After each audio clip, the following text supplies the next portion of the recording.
strict diet of beer and scotch and love. I was offered some blue plate specials, but hell no, I was a fool for her until I found out she'd been serving up that pie. I mean, sipping and tasting was going on all around the clock. I thought about that little waitress down at Maxine. I said to myself, why, man, why did you leave that last pork chop?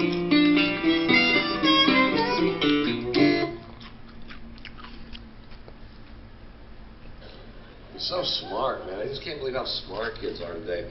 He can answer any question that you can come up with in 2 seconds off his phone. He's a computer freak anyway, but you ask any question, doesn't matter, world geography, world history, a note in a song written 300 years ago, there it is. When I was a kid, I had to believe my mother. That's it. That's all I had. Mommy, where do rainbows come from?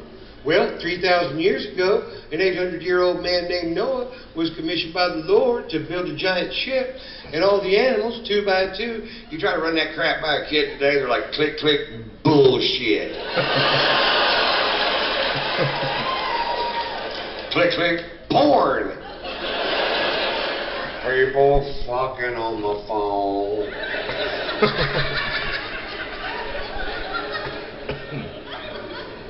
Because my mother didn't know the answer to a question. I had to go to the library, which is a building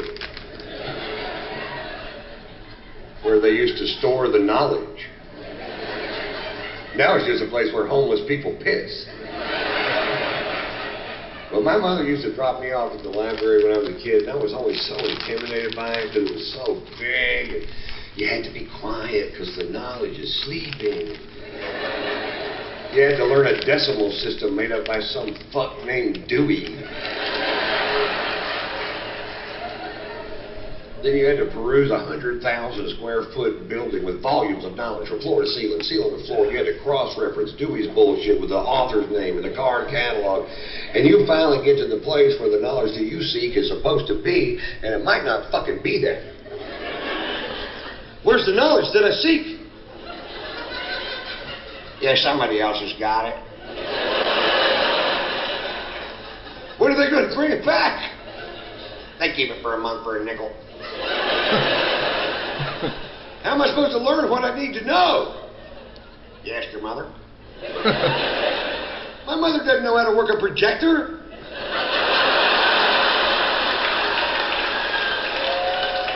She's in dental school, for fuck's sake.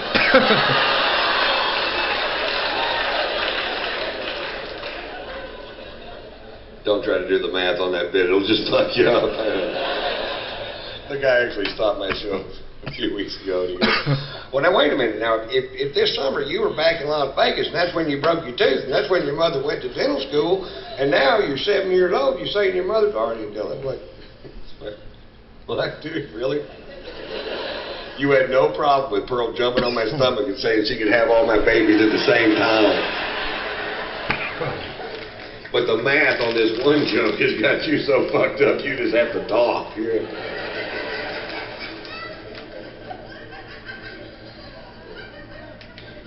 The internet changed everything, man. Certainly changed the way people don't buy music. The record industry is on its ear, man, because what they manufacture became easier to steal than it is to buy. And that's just a fact of nature these days, and they'll figure it out. But I used to sell millions of comedy albums, and now it's hard to sell it because it's just so easy to fucking rip it off. You know, just click, click, out of my IRA into your fucking pod. When I was a kid, you had to get a ride to Sears, which is a building. You had to find the record department on your own. Then you had to cram a 12-inch by 12-inch album down your shorts. Then you had to SpongeBob SquarePants it with Led Zeppelin 2 crammed down your fucking pants, hoping nobody was going to catch your ass. That's stealing music!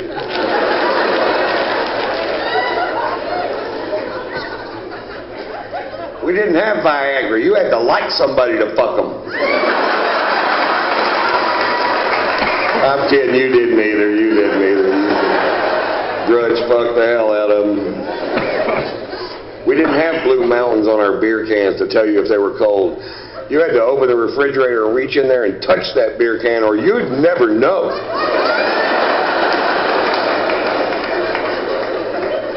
But somebody somewhere went, well, if we only had some sort of thermostat on each individual can, like the mountains changing color to see the optimum drinking temperature.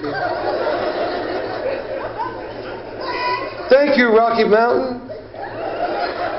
Even though your beer tastes like ass.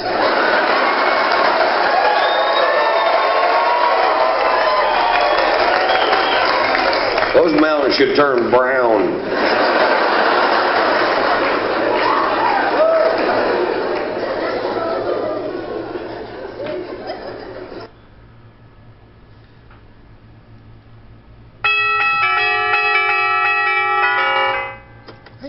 Well, guys, thanks for watching that segment there. Damn advertisements on Spotify. The next one looked funny. The Race to Get Married. Funny dude, man. That's a good, funny guy. Oh man, this is kind of how I like to spend my nights when I drink. Listen to comedy, eating supper later. Fix me a waffle, Gretchen, bitch, girl. Yeah, fix me a waffle.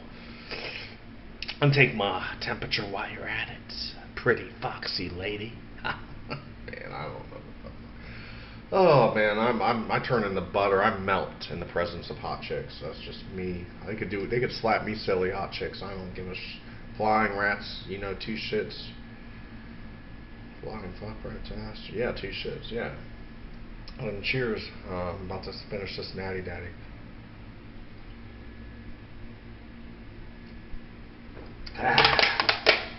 Next 4 or 5 days,